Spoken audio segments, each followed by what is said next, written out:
que c'était Bellator. Par la suite, on a eu une rencontre avec M. Reveney. On a regardé qu'est-ce que c'était, qui était cette compagnie, les objectifs qu'ils avaient. On a étudié ça comme faut et ça m'a rappelé, quand j'ai eu...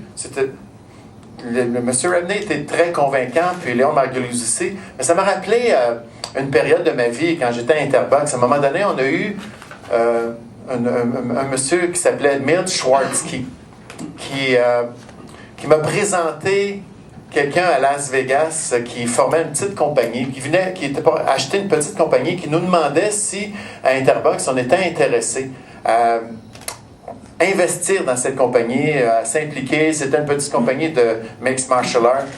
On a regardé ça avec le propriétaire d'Interbox dans le temps. Ils sont venus ici nous rencontrer. Finalement, on s'est dit, on ne pense pas que ça va fonctionner, on ne pense pas que ça peut devenir assez populaire, on va rester impliqué dans la boxe. Le nom de la compagnie, c'était des noms en anglais, c'est UFC. Puis je pense qu'on a passé à côté d'une grande opportunité à ce moment-là. Donc, quand Margulies et M. Reveney sont venus nous rencontrer, mais je me suis souvenu de cette période-là. Je me suis souvenu de Schwarzky, je me suis souvenu de Lorenzo Fertitta, qui était le propriétaire des Station Casino dans le temps, qui était celui qui allait acheter UFC avec son frère Frank. Et je me suis dit, c'est peut-être, on a passé à côté d'une belle opportunité dans le temps. Vous savez, aujourd'hui, UFC s'est rendu la franchise en sport la plus riche. Que ce soit soccer, football, n'importe quelle franchise dans le monde, c'est UFC qui est la franchise la plus riche et ils ont fait ça en pas grand temps. Et après avoir analysé tout ça, on a regardé qu'est-ce qu'il y avait, c'était quoi les compétiteurs à UFC. Et on n'a vu personne vraiment à l'horizon qui, à notre avis, avait les ressources financières, avait l'idée, avait le plan d'affaires pour un jour aller rivaliser avec le UFC, jusqu'à ce qu'on prenne connaissance de Bellator. Et réellement, on croit que Bellator a tous les ingrédients requis, a les ressources requises, a les compétences et les connaissances pour un jour compétitionner avec UFC. Vous savez, le modèle MMA est très, très différent de la boxe. Le modèle est présentement, vous savez, UFC, c'est pas mal le monopole. C'est comme si la World Boxing Council, tout le monde boxait pour la World Boxing Council, pour vraiment avancer, pour vraiment faire de l'argent, pour avoir de la reconnaissance aujourd'hui, il faut être en UFC. Et je suis convaincu que Bellator a ce qu'il faut pour éventuellement être un compétiteur sérieux à UFC. Donc, pour que vous compreniez exactement qu'est-ce que c'est le Bellator, pour que vous puissiez avoir une idée qu'est-ce qui nous a vraiment embarqué là-dedans, j'inviterai M. Reveney à venir prendre la parole. Mr. Reveney, if you can come here for your part, just to explain to everybody exactly who's Bellator, what's the purpose, what's the game plan, and then I'll come back for some more information after. Mr. Reveney? Thank you. I was watching our video and I saw, or I heard just vaguely, I heard English and I heard Spanish, and soon we're going to be adding French to that audio. Bellator, my company and my partner in mine's company, was built based on strategic alliances. There was a lot of time that went into formulating the model to create Bellator. We watched with great interest and studied with great interest as groups like Elite XC and the IFL and Bodog came and went in the space, and we looked at what had caused them to fail, and we looked at alternatively what the UFC and the WEC had done so successfully. And the cornerstone of what we tried to do was to form strategic alliances with groups who we felt could grow with us and ultimately help foster a situation where we could be successful, where we could outlast and do much better than what Elite had done, or the other organizations that have come, peaked, and then fallen into great valleys and kind of sunk like the Titanic. That meant an exclusive alliance with ESPN. We're the only promoter of mixed martial arts that has an exclusive alliance with the ESPN family of networks. And if you look at the demographic as the worldwide leader in sports television.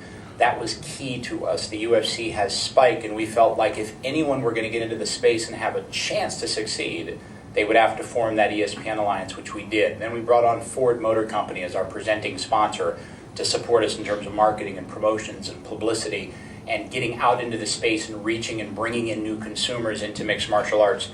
And then for a period of over a year, we traversed the globe and tried to find fighters from every corner of the world who would fight for us exclusively and who ultimately could represent the brand. Fighters like Hector Lombard, who will be fighting here in Canada. Eddie Alvarez, who's one of the top 10 pound-for-pound lightweights on the face of the earth. Wilson Hayes, who by many people's count may be the best featherweight in the world today. Jorge Masvidal, who's one of the top 10 lightweights on earth, and many others. And when we looked to Canada, we were looking for that type of partner. It's with great pleasure that I announce today our partnership with Yvon Michel and with Groupe Yvon Michel and his partners. Canada is a tremendous MMA market. It's obvious based on the attendance at events and the sellouts and how quickly they occur in this market. There's obviously an educated fan base here in Canada that understands MMA. And to have any chance to succeed in bringing top-tier events to Canada, we had to partner with a Canadian promoter and producer of fighting sports who had a great record of success, an extended track record of success, who understood the space and understood the drivers in the space, because I think when you look back at the failures of other MMA organizations, what you see is that there were key drivers, and there are key drivers in mixed martial arts or any fighting sport that have to be executed upon, and they have to execute together.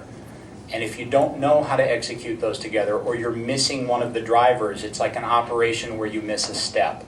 And so we were looking for a partner here who understood those drivers and understood how to combine them and integrate them effectively.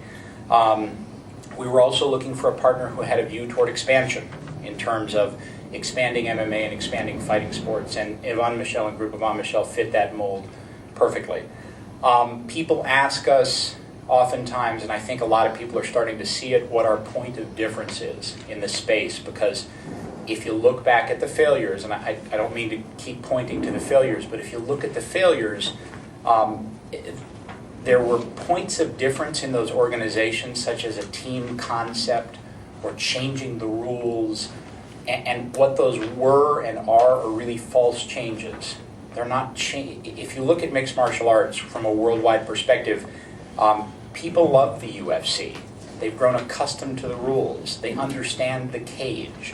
They know how they're going to progress. So if you're going to try to differentiate yourself, if you're going to try to do something different, you have to do something different that's substantive. You have to do something different that matters. I've been in the fighting sports for almost 20 years as a producer, as an attorney, as a manager, as a promoter.